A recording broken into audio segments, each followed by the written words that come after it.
The first time I stepped onto the oil rig, I realized silence had a weight of its own. The sea stretched endlessly in every direction, but the rig itself felt alive, humming with something I couldn't name. They told me there were 9 rules to survive here, and I thought it was just some twisted initiation ritual. I remember the first time I broke one, how quickly everything unraveled after, how the shadows on the water seemed to move against the tide. I should have listened, but curiosity always kills faster than fear. You'll understand soon enough why those rules exist. But for now, I'll start with the first. The first nights on the rig were the hardest. Not because of the work, but because of the stillness.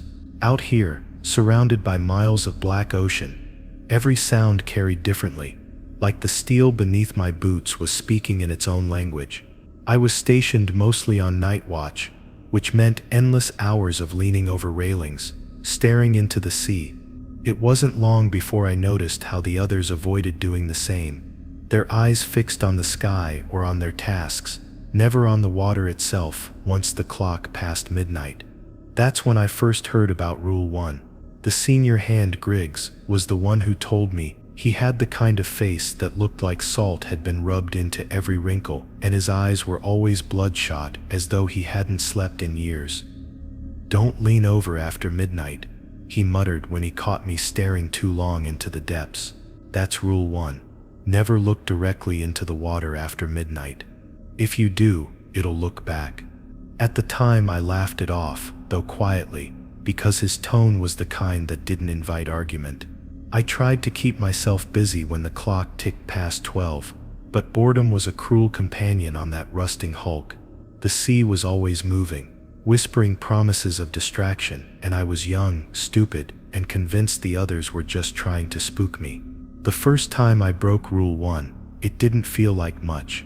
Just me, leaning over the railing, staring into the water as it swirled around the legs of the rig. At first it was nothing but dark waves, broken by the pale glint of moonlight, but then I noticed the rhythm wasn't quite right, as though something under the surface moved slower than the tide, circling, waiting. Griggs caught me that night. His heavy boots clanged on the deck as he dragged me back, swearing under his breath, "You don't want them to notice you," he hissed, shaking me harder than I thought he could. His voice cracked with something between rage and terror, and it was only then that I realized he truly believed in Rule 1. "They'll follow you back if you look too long." His words stayed with me, haunting every shift after that, but still a part of me needed to know what he meant. The second time I broke Rule 1, I stared longer. The water seemed darker than usual, as though the light above didn't dare sink past the surface. My reflection blurred, shifting into something that didn't move when I did. At first, I thought it was just the trick of fatigue, but when the reflection's mouth opened wide though mine stayed shut, I stumbled back, heart pounding. I told no one, but I avoided the railings for the next week, unable to shake the image of that silent scream. Even in my dreams, I saw it, my face in the black sea, mouth opening wider than it should. One night, Torres, one of the younger mechanics, bragged that he didn't believe in the rules. He called Griggs a paranoid old drunk and laughed about ghosts in the water. When midnight came, he leaned over the railing, smirking at us as though daring us to stop him. Nobody moved, not even me, though my stomach twisted into knots. Torres stared into the sea for too long, his grin faltering when his reflection began to ripple strangely. I saw his body tense, his knuckles whitening on the railing, and then he screamed, a short, sharp sound that cut off as he staggered back. We rushed to him, but his eyes were wide and glassy, staring past us all. "It saw me," he whispered hoarsely, voice broken like sandpaper against steel. He wouldn't go near the water again, not for food, not for work, nothing. Within days, he stopped sleeping, mumbling to himself about faces below the waves. Then one morning, he was gone. No one heard him leave his bunk, no splash was reported, but his boots were left by the railing, as though he'd stepped out of them and walked barefoot into the ocean. After that, no one questioned Rule 1 again. The strangest part was the silence that followed, not just from the crew, who avoided speaking of Torres, but from the sea itself. The usual groans of the rig, the sighs of the tide, even the distant calls of birds seemed muted, like the ocean had swallowed all sound along with him. At night, I thought I heard faint whispers just beyond the railings, voices that almost sounded familiar, urging me to lean over again. I stayed in my bunk as much as possible, but the pull of the water gnawed at me, a hunger I couldn't explain. One night, I woke to find Griggs standing in the doorway of my cabin, his face pale in the dim emergency light. "You've looked twice," he rasped, and I realized he somehow knew. His eyes were filled with pity, more than anger. "It doesn't let go easy once it notices you. You'll need to hold tight to the rest of the rules if you want to last here." Then he left without another word, the echo of his warning hanging heavier than the sea air itself. And that was when I truly began to fear what lay beneath. After Torres vanished, the rig didn't feel the same anymore. Every hallway felt longer, darker, and colder, as though something unseen had stretched the steel skeleton into a place that wasn't built for people anymore. Griggs reminded me of the next survival step, his gravelly voice echoing in the mess hall. Rule 2. Keep every door on the rig locked after sundown. He said it with the same quiet weight he used for the first rule, the kind of voice that carried history. Nobody laughed this time. After what happened to Torres, even the skeptics fell silent. At first, it seemed like another precaution to keep us in line, like locking the doors was just about safety on a half-abandoned structure. The rig was old, rusty, and creaked whenever the wind shifted. Loose panels groaned and rattled against their bolts, and sometimes, in the middle of the night, you'd swear you heard footsteps pacing outside your cabin. Griggs insisted those weren't footsteps, but he never explained what they actually were. He just pointed to the locks and said again, "Rule 2 must never be broken." I didn't test this one immediately, like I had with the water. Torres's disappearance was still fresh in my mind, and I wasn't eager to tempt whatever had claimed him. For weeks, I kept to the rule. Before sundown, I made sure my cabin door was bolted, double-checking the latch and running my hand across the cold steel to reassure myself it was sealed. Sometimes, I even dragged a chair against it for extra comfort, though Griggs told me the lock alone was enough. "They can't cross steel if it's sealed," he muttered. I wanted to ask who they were, but the way he avoided my eyes stopped me. The first time I heard something on the other side of my door, I understood why the locks mattered. It was just past midnight, the rig groaning as waves battered its legs. I lay awake, staring at the ceiling, when the faint sound of breathing reached me. Not the steady rhythm of a sleeping crewmate, but deep, dragging breaths, as though someone stood inches from my door, inhaling through waterlogged lungs. My skin crawled, and I gripped the edge of my blanket, forcing myself to stay still. The breathing went on for nearly an hour before it faded into silence. In the morning, I found faint streaks of seawater across the floor outside my cabin. When I asked Griggs about it, he only nodded knowingly. "They test the doors sometimes. They look for weakness, that's why Rule 2 exists." His tone carried no hint of exaggeration. He believed every word. I wanted to dismiss it as condensation or a leak, but when I traced the wet trail across the hall, it led nowhere. It simply ended in the middle of the steel floor, as if whatever had stood outside had vanished into thin air. Or worse, back into the sea. The night Torres's replacement arrived, we nearly learned the cost of ignoring Rule 2. His name was Daniels, a brash type who thought we were superstitious fools. He sneered at the mention of rules and laughed openly at Griggs, claiming grown men shouldn't believe ghost stories. For the first few days, he followed along begrudgingly, locking his door only after we reminded him. But one night, just after sundown, I saw his cabin door slightly ajar, the lock untouched. I knocked hard, but he just waved me off, saying he liked a bit of air while he slept. That night, the rig felt different, heavier somehow, like the atmosphere itself was thickening. I lay in my bunk, ears straining for the telltale breathing outside my door. Instead, I heard Daniels. His muffled voice echoed faintly through the steel, rising in panic. It wasn't the sound of a man having a nightmare. He was pleading, sobbing, begging something to leave him alone. Then came the unmistakable sound of metal scraping against metal, like something sharp dragging along the inside of his cabin walls.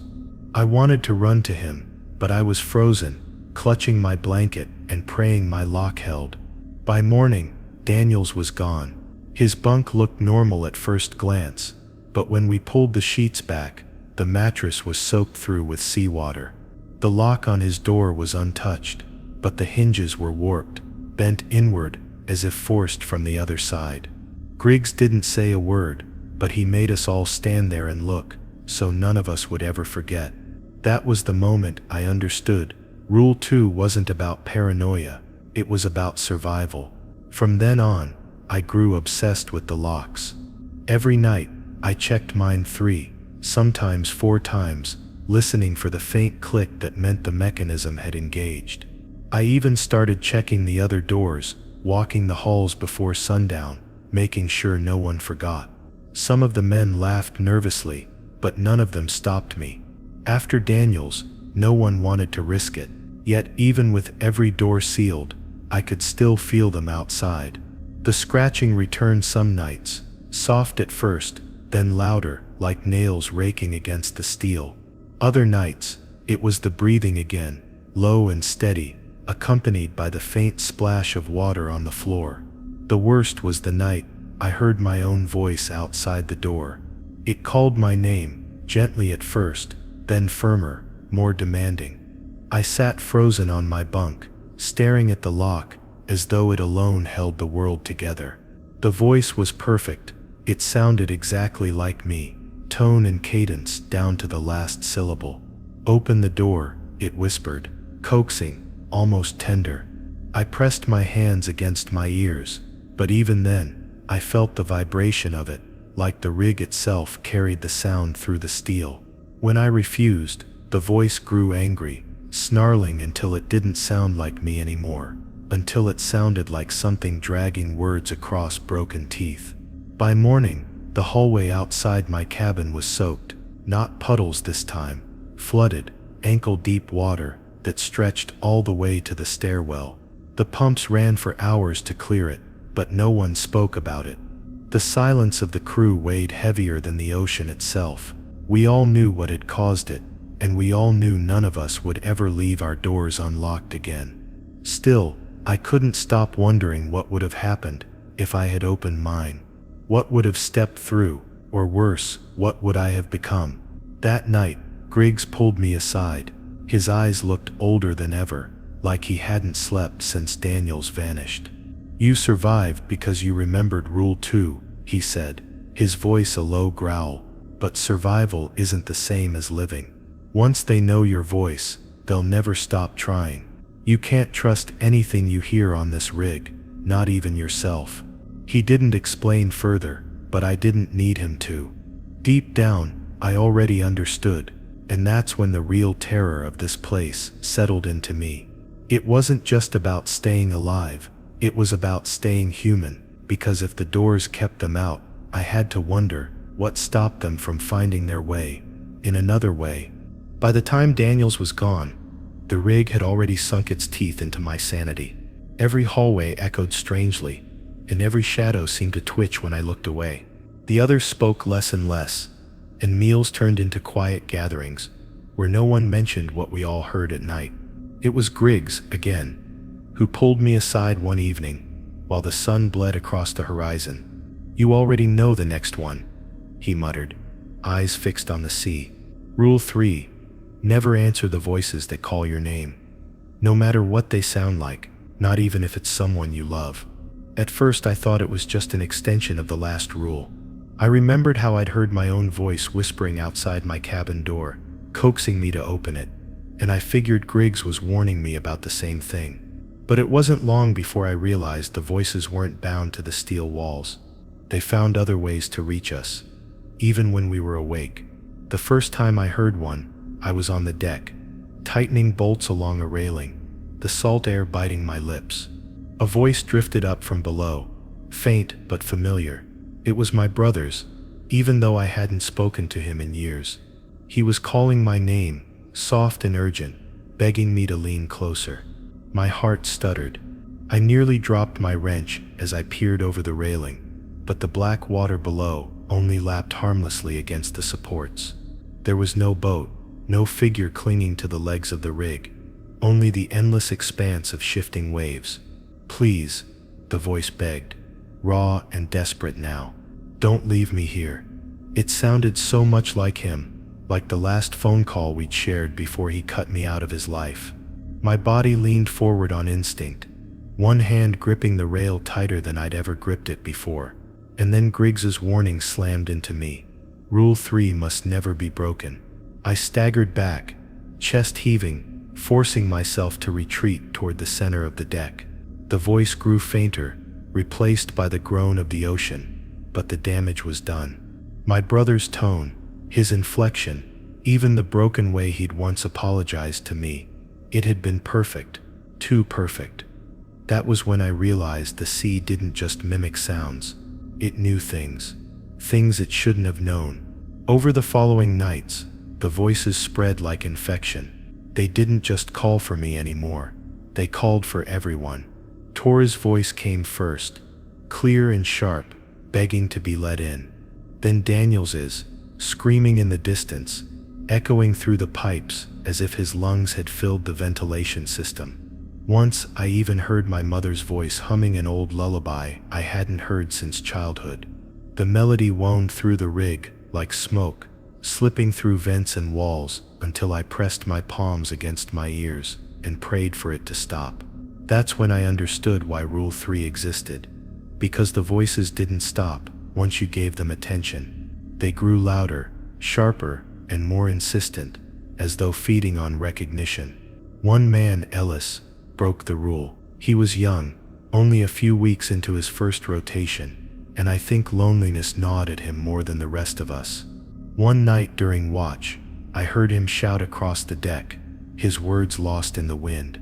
By the time I reached him, he was leaning far too close to the edge, eyes wild with a mix of fear and longing. "It's my wife," he muttered when I grabbed his arm, his lips trembling. "She's calling me. She says she needs me." His voice cracked as he tried to pull free, staring into the dark water below. We dragged him back by force, kicking and clawing like a drowning man fighting his rescuers. That night, Griggs locked him in his cabin, warning us not to listen to anything that came from behind the door. Sure enough, not an hour later, the screaming began. Ellis's voice, begging to be released, pleading for forgiveness, swearing that he had been wrong. The walls shook with his cries, and a couple of the crew broke down in tears just listening. But Griggs sat stone-faced, whispering over and over, "That's not him anymore." By morning the cabin was empty. The lock was still sealed. After that, no one questioned Rule 3, but obeying it didn't make things easier. The voices grew bolder, weaving themselves into our days as much as our nights. They whispered through the static of the radios, murmured beneath the rumble of the generators, even drifted through the pipes when we tried to shower.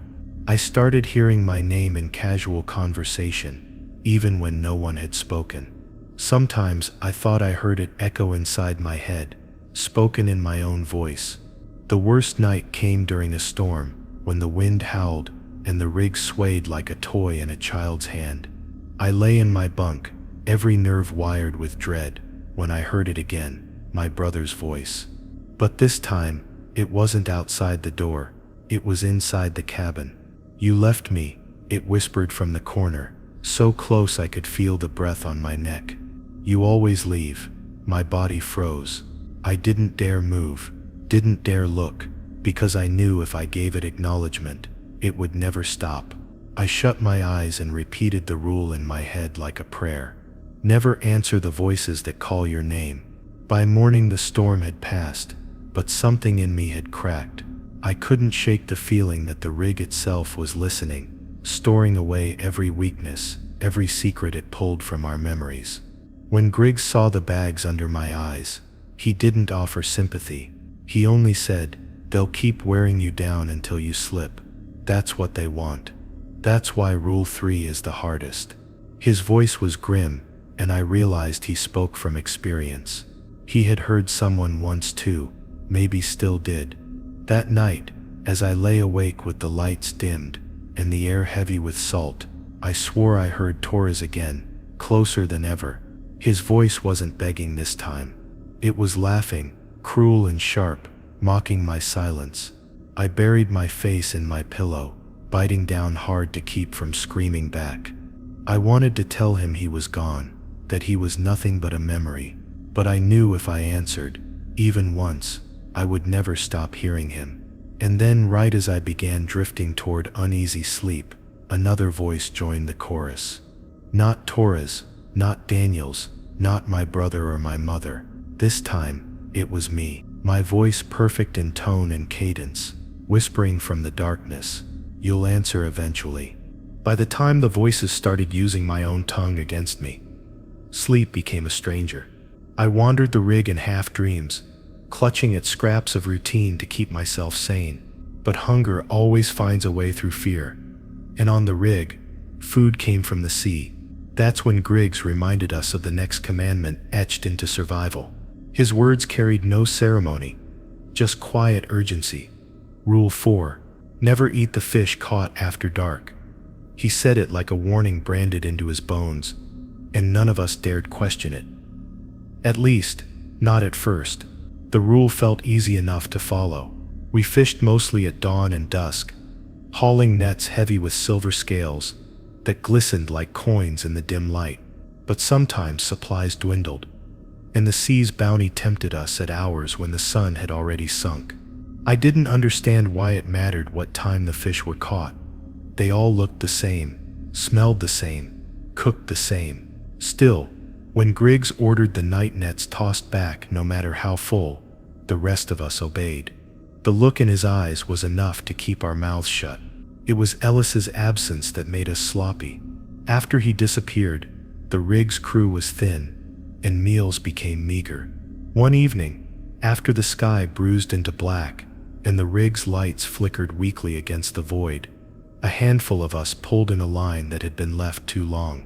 The fish inside were monstrous in size, their scales slicker than normal, their eyes bulging like they'd seen something no human should. Most of us backed away, but Mick, one of the engineers, grinned through cracked teeth. "Food's food," he said, his stomach growling audibly.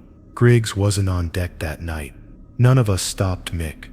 I remember the sound as he gutted the largest fish. The knife slid too easily, and instead of blood, a thick black fluid seeped across the deck, coating the steel like tar. Mick wrinkled his nose but pressed on, his hunger stronger than his revulsion.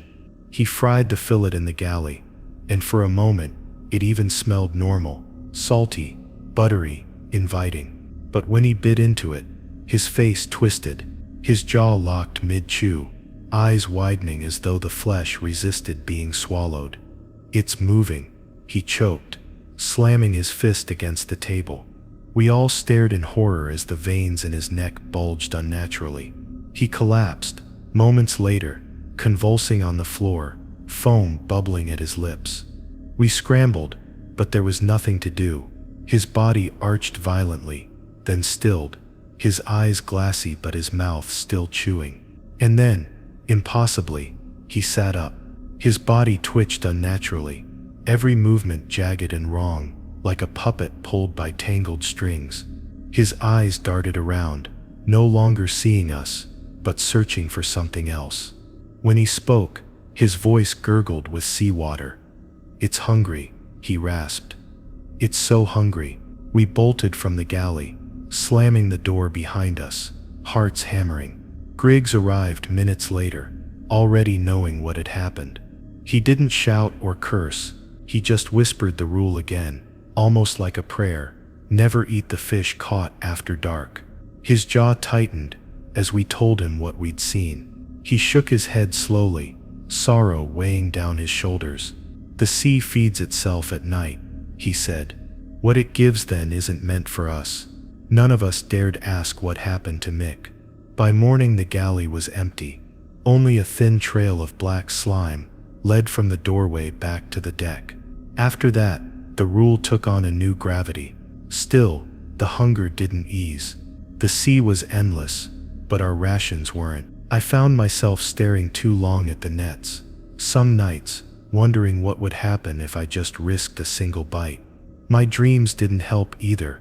Night after night, I saw fish writhing in my sleep, their jaws snapping open to reveal human teeth, their eyes wide with pleading recognition. Some of them looked like Torres, some like Daniels, even Ellis. Their mouths moved in unison, chanting through bubbles, "Eat, eat, eat." I'd wake drenched in sweat, my stomach twisted in knots. One night, I caught Jenkins, another deckhand, sneaking a piece of fish wrapped in cloth. His eyes darted nervously as he whispered, "Just one bite, no one will know." I tried to wrestle it from him, but desperation gave him strength. He shoved the raw fillet into his mouth, chewing frantically before I could stop him. His expression froze instantly. His eyes rolled back, and he let out a low moan as his jaw kept moving, long after the meat was gone. "So warm," he muttered. "So full." My stomach turned as I backed away, realizing he wasn't talking about himself anymore. By dawn, Jenkins was gone too, but this time, there was no trail, no sign of departure, just his bunk stripped bare, sheets soaked in salt water, as though he had dissolved into the ocean itself. The rest of the crew whispered that maybe the sea had claimed him before he could fully change. I didn't want to believe it, but the way the floorboards glistened wet beneath his bunk told me enough. From then on, I understood that Rule 4 wasn't just about fish. It was about resisting the hunger the rig wanted to plant inside us. The sea didn't feed us after dark, it fed on us. The temptation became worse each night, the smell of the water itself carrying hints of roasted meat, rich and savory, taunting my empty stomach. I found myself clutching my blanket tighter, whispering the rule to myself until dawn came. Never eat the fish caught after dark. But the rule never explained what to do when the hunger didn't stop, and I was beginning to feel something gnawing at me from the inside, something that wasn't hunger for food at all, something deeper, darker, and far harder to resist. By the time Jenkins was gone, the oil rig had become a hollowed-out husk of its former self. It wasn't just the missing men, or the silence that followed. It was the way the rig itself seemed to groan differently now, its bones shifting with each swell of the sea. At night, the corridors felt longer, darker, as though they stretched into places that weren't there before. That was when Griggs introduced the next commandment, his eyes sunken and voice raw.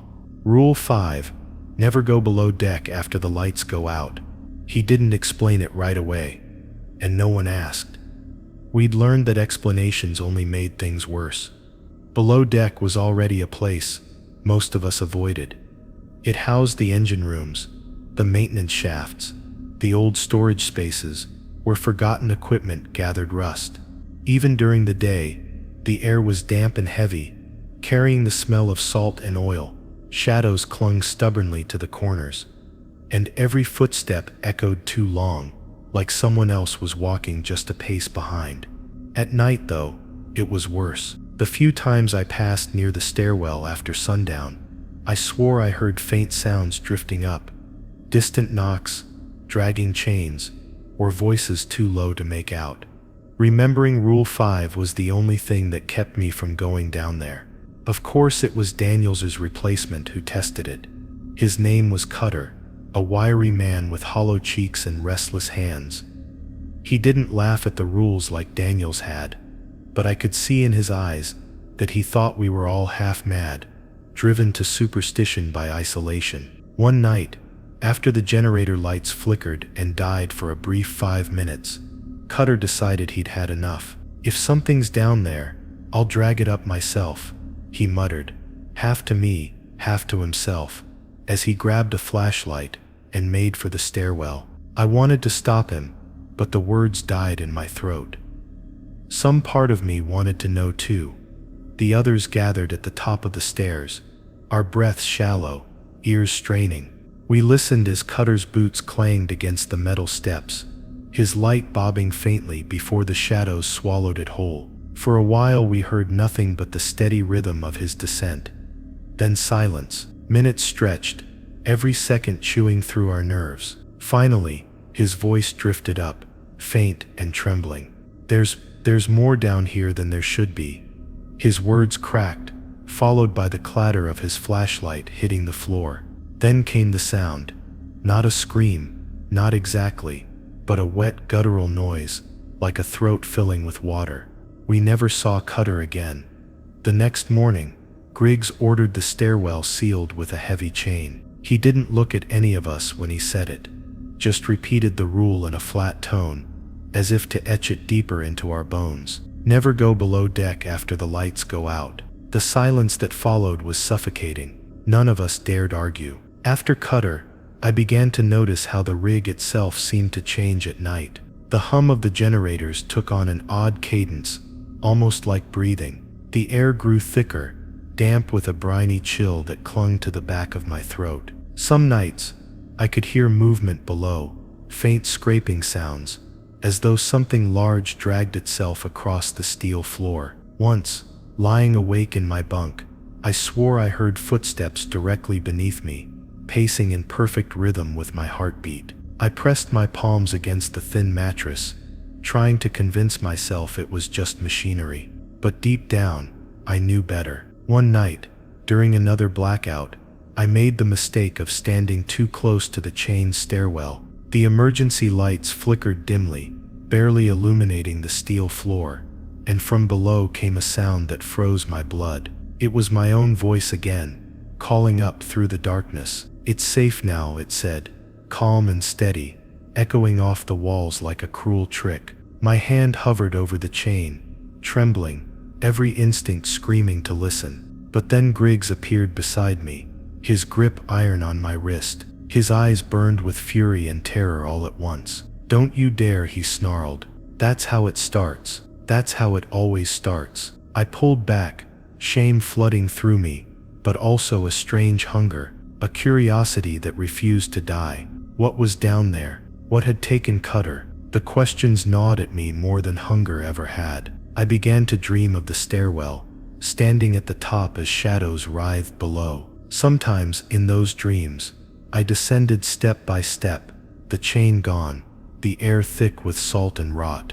I never reached the bottom, but I always woke with the sense that something had been waiting for me, just out of sight. It was Torres's voice that nearly broke me. Weeks after he vanished, I heard it drifting up from below deck, clear as day. "Help me," it pleaded, raw and cracked, like he was drowning just out of reach. The sound of his desperation cut through me sharper than any blade. I almost broke the chain myself, almost threw myself into the dark to find him.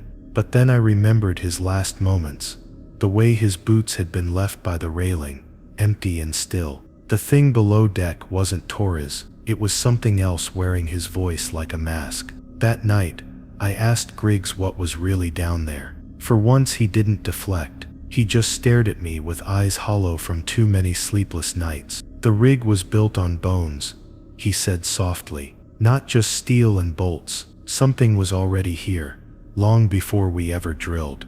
They tried to bury it below, lock it away in the dark. But darkness doesn't hold things forever." His words left me colder than the sea air. For the first time, I realized the rules weren't just to keep us alive. They were to keep something else contained. Since then I've avoided the stairwell completely, even in daylight. But sometimes, in the still hours of the night, I can hear the faint rattle of the chain straining, as if something below is pushing against it, waiting, testing.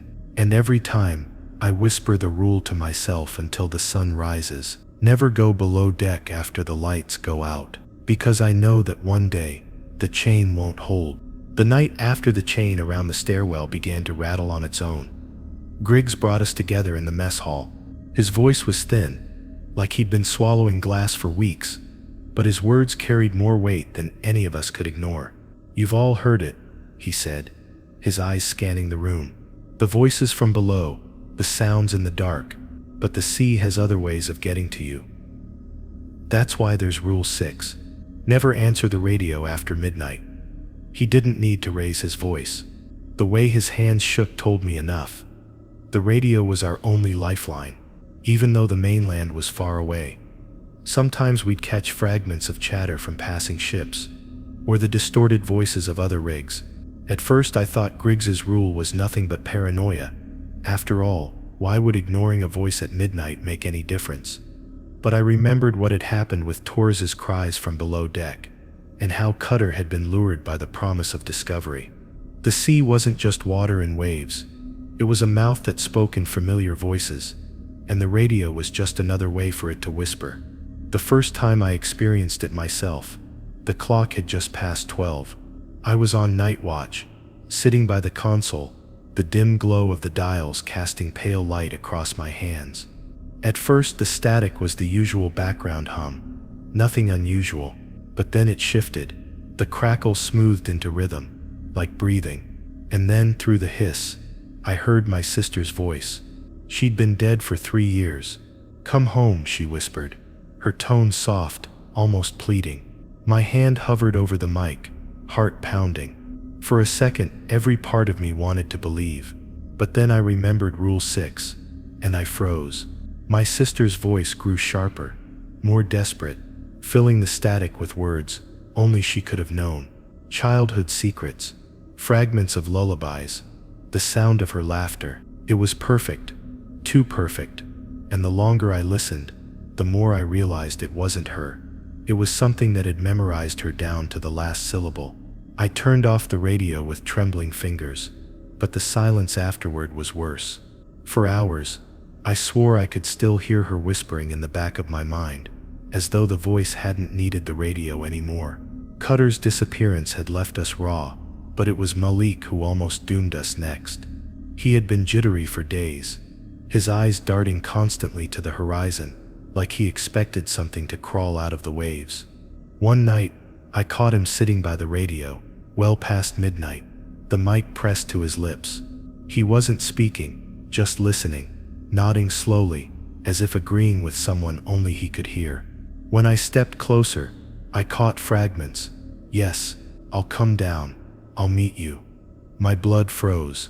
I lunged, ripping the headset off his ears. His face twisted with rage, eyes glassy, mouth foaming with curses that weren't his own.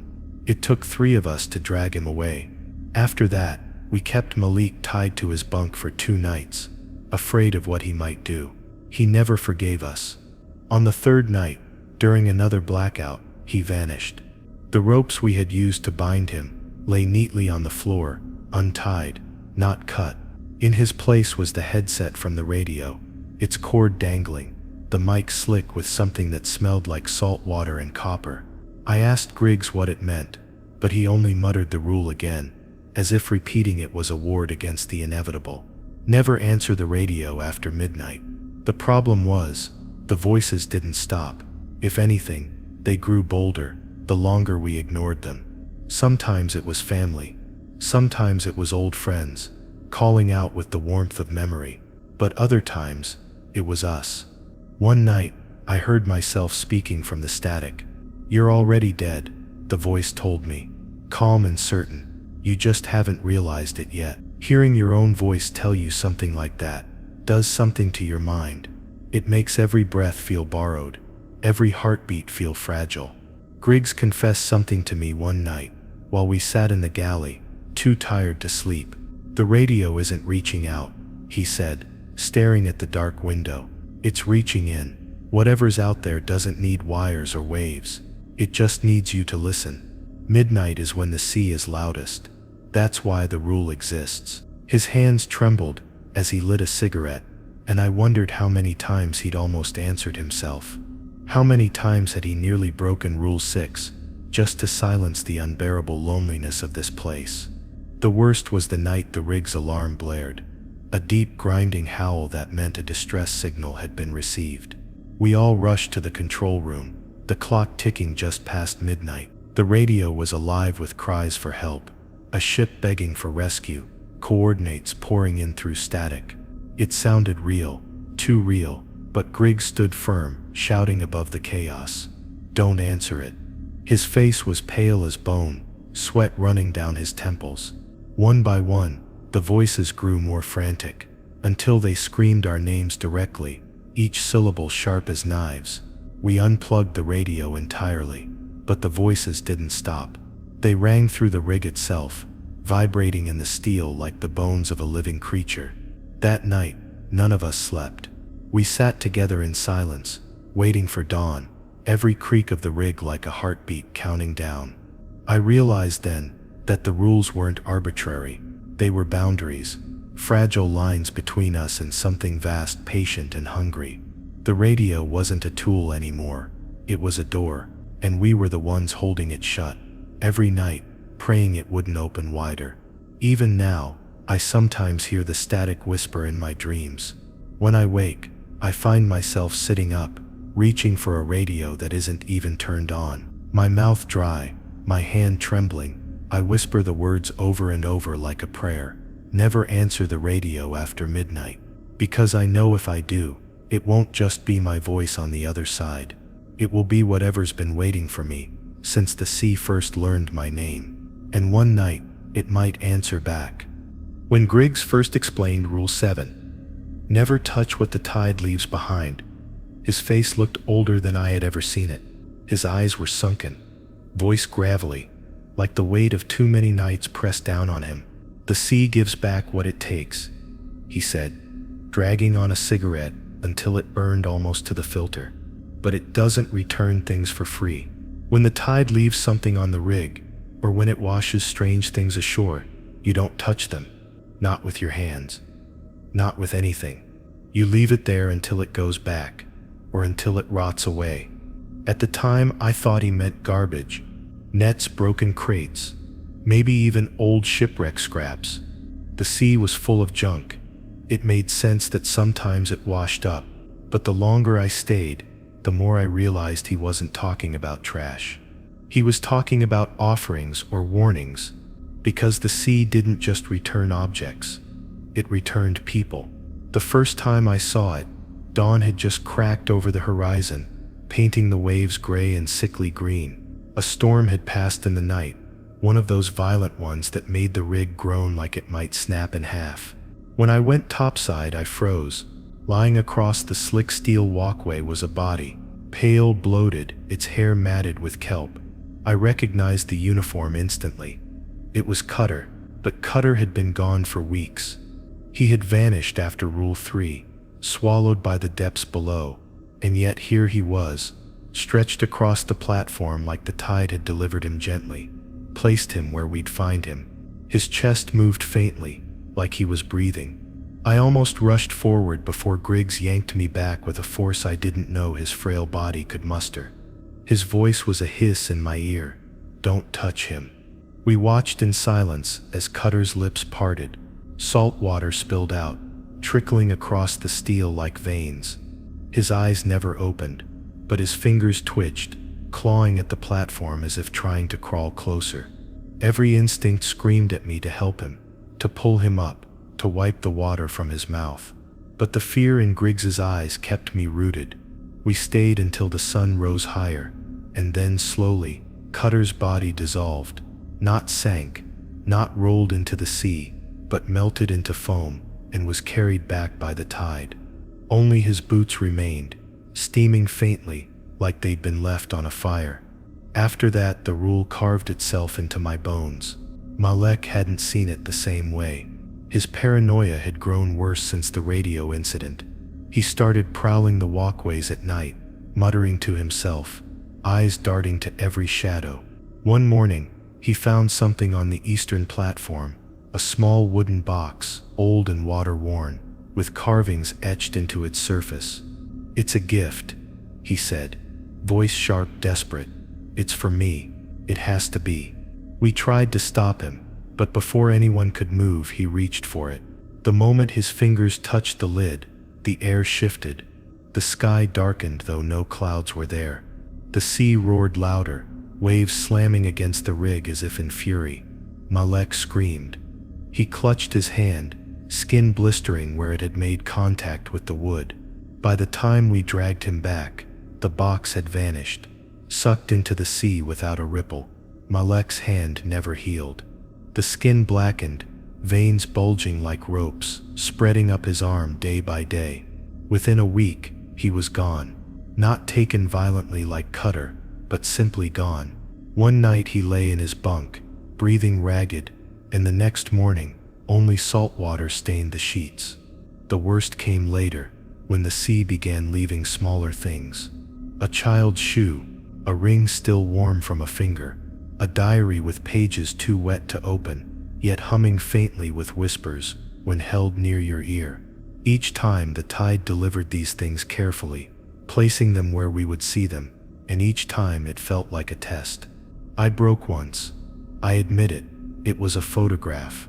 The tide left it on the railing by the crane, tucked neatly against the rust.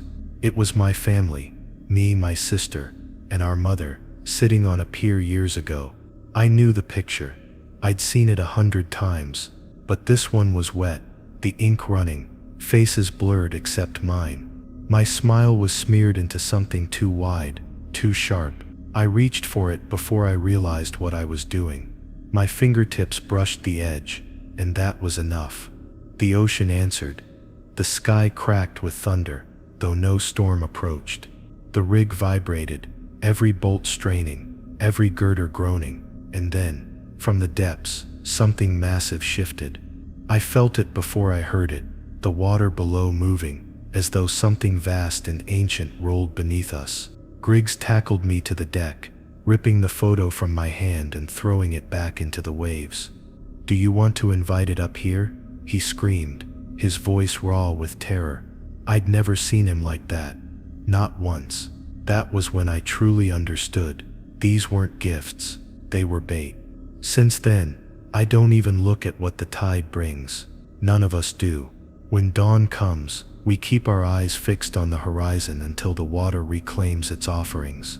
But sometimes, I swear I can hear them calling, a voice from a boot, a whisper from a necklace, the cry of a child echoing from a doll's head, half buried in salt and foam. And tonight, the sea has left something else for me. It's outside my cabin door, resting on the metal grating. I can see it from the crack beneath, a small object, wrapped in seaweed, pulsing faintly like a heart. Every few seconds, it thumps against the steel. The others are asleep. Griggs hasn't stirred, but the tide knows I'm awake. The first time I heard my name carried across the waves, I thought it was the wind. It came soft, lilting, stretched thin by the salt air, and for a moment, I froze on the walkway, staring out into the endless black. The sea was restless that night, but the voice cut through it with a clarity that rattled me. "Eli," it called, the syllable rising from beneath the churn, like something hidden below was shaping the sound. Griggs had warned me about Rule 8. If you hear your name whispered from the water, never answer. But until that moment, I hadn't believed him. I gripped the railing, knuckles white, my breath caught in my throat. The voice came again, closer, like it had climbed the surface of the water and was now perched just below me. "Eli, help me." My stomach dropped when I realized it wasn't just any voice. It was my sister's. Clear, desperate, broken. My sister, who had died 3 years before. Her car pulled from a river miles from our home. The sea didn't just whisper, it remembered. The urge to answer almost consumed me. My throat burned with words I wanted to speak, to call back, to ask how this was possible. But deep down, I knew. This wasn't her. The ocean was borrowing her voice, twisting it into bait. I bit my tongue until I tasted blood, forcing the sound down, forcing myself to turn away. Behind me, Griggs stood in the shadows, cigarette glowing faintly, and said nothing. He didn't need to. He knew what it had tried. Malik hadn't been so strong. It was 2 nights before his disappearance, when the whispers came for him. I heard them too, faint at first, but the look on his face told me he recognized the voice. He bolted for the rail, ignoring my shouts, ignoring Griggs, leaning out over the water like he could climb down and pull the speaker up. "Mom," he kept repeating, voice breaking, like a child again. The sea whispered back, just for him. We pulled him away, but the damage was done. From then on, he was lost, muttering to himself, listening for something only he could hear. And then one night, his bunk was empty. Sheets wet, the door left wide open to the dark. Since then, I feared Rule 8 more than all the others. The ocean doesn't whisper constantly, but when it does, it's always at the worst moments, the loneliest watches, the darkest nights.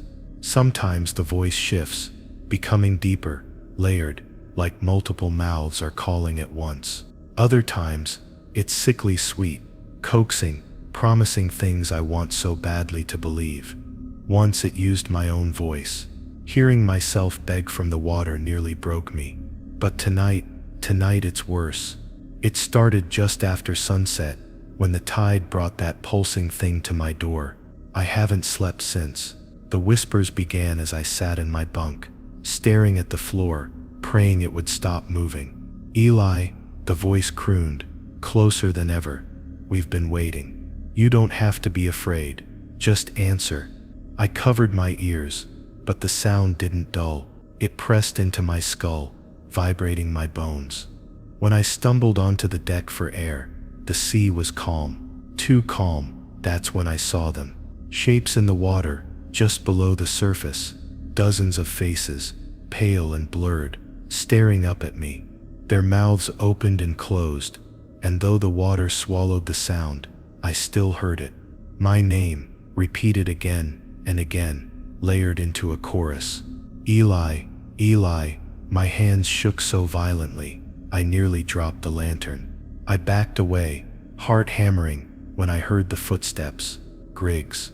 He stood by the hatch, face drawn tight. "Don't speak," he whispered. "Don't let them know you hear." His eyes darted toward the water, then back to me, pleading. That was when the voice shifted. It wasn't just calling my name anymore. It was calling his. I watched Griggs stiffen, jaw locked as the sound of his late wife's voice rose from the deep. It was uncanny, tender, aching with sorrow. He hadn't spoken of her much, but the pain in his face told me everything. The sea knew. It knew exactly what string to pull. His lips trembled. For a second, I thought he would break. But then he spat onto the deck, turned his back, and muttered through clenched teeth, "Bastards." That should have been the end of it. But the whispers didn't fade. They grew louder, closer, circling the rig like predators. I swear the water beneath us thickened, dark shapes writhing just beyond sight, rising toward the surface. And then all at once, the chorus stopped. The silence was worse than the voices. I turned slowly toward the rail, my breath caught, because something was climbing. Fingers, thin, too many of them, slick with salt, hooked over the edge of the platform. A face followed, pale and dripping, hair clinging to its skull. It wasn't human, not really, but it wore the shape of one, pieced together from memory and water. Its mouth opened, and my sister's voice spilled out again. "Eli, please." Every cell in my body screamed to run, to scream back, to do anything. But I remembered Rule 8, never answer. So I stood frozen, throat locked, as it dragged itself higher, eyes empty but fixed on me. Griggs grabbed my arm, pulling me toward the hatch. "Don't look at it, don't you dare." But I couldn't move, not until the thing's mouth split wider than any human's could, revealing the black churning sea inside, and it whispered one last time. Only this time, it didn't say my name. It said his. Griggs' name spilled from the creature's mouth like oil slicking across the waves, and he froze as though struck. I had never seen him truly afraid, until that moment. His grip on my arm loosened. His eyes locked on the thing, climbing the rail, and for a heartbeat, I thought he would do the unthinkable, that he'd answer. I yanked at him, whispering a frantic reminder about Rule 9. When the sea offers you a choice, never take it. But the sound died in my throat when the creature tilted its head and smiled with lips that weren't lips at all. It didn't move closer. It didn't need to. Instead, it spoke again, in his wife's voice, but layered now, fractured. as though 100 mouths beneath the water repeated her every word. "You don't have to suffer here," it cooed. "Come back to me, Griggs. Or stay." The last word lingered, heavy, like the air itself had thickened. My blood ran cold. I knew exactly what was happening. This wasn't just a trick. The ocean was offering him a choice. And I remembered with a jolt of terror what he'd told me months ago. Rule 9 was never about temptation. It was about survival. The air shifted, as though the rig itself had taken a breath, and suddenly the creature wasn't just speaking to him. It was speaking to me too. Its mouth stretched wider, impossibly wide, the sound reverberating deep inside my skull until it felt like my thoughts weren't my own anymore. "Eli," it crooned in my sister's voice again, softer now, gentle. "Come with us, or stay. Decide." The words rattled through me like a chain. Stay or go, go or stay. My knees buckled as though the weight of the choice itself was pressing me into the deck. Griggs staggered backward, hands over his ears, muttering no over and over, but I could see it in his eyes. The pull, the raw longing. He wanted to believe. He wanted to choose. I wanted to too. The voices didn't stop, didn't relent. They poured from the sea like waves against steel, promising peace, release, answers. My sister's laugh bubbled up from the dark water, light and innocent, a sound I hadn't heard in years. It gutted me. My mouth opened before I realized it, my tongue aching to form a word, any word, but at the last second, I bit down so hard I nearly cracked a tooth. Blood filled my mouth.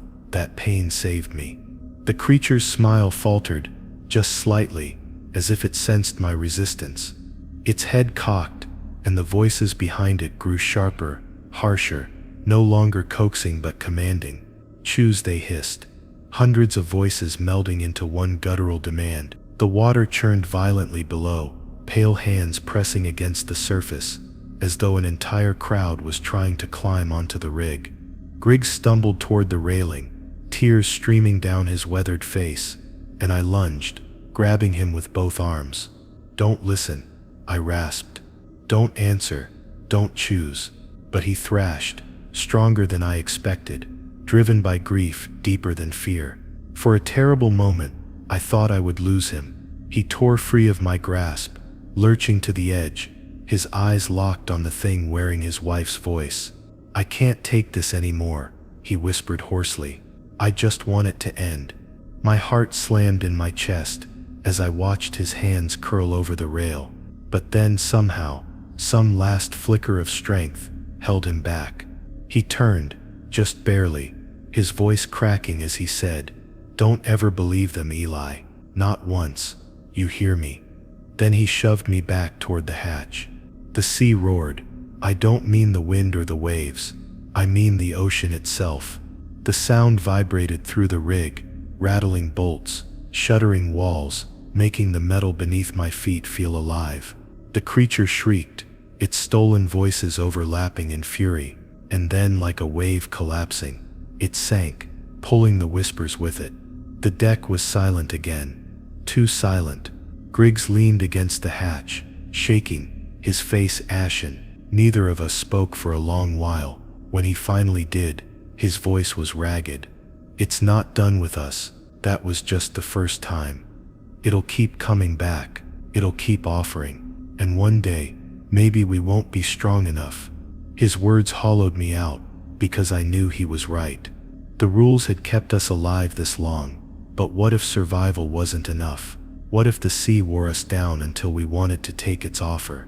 The days after blurred into one long unbroken night. The rig felt smaller, suffocating.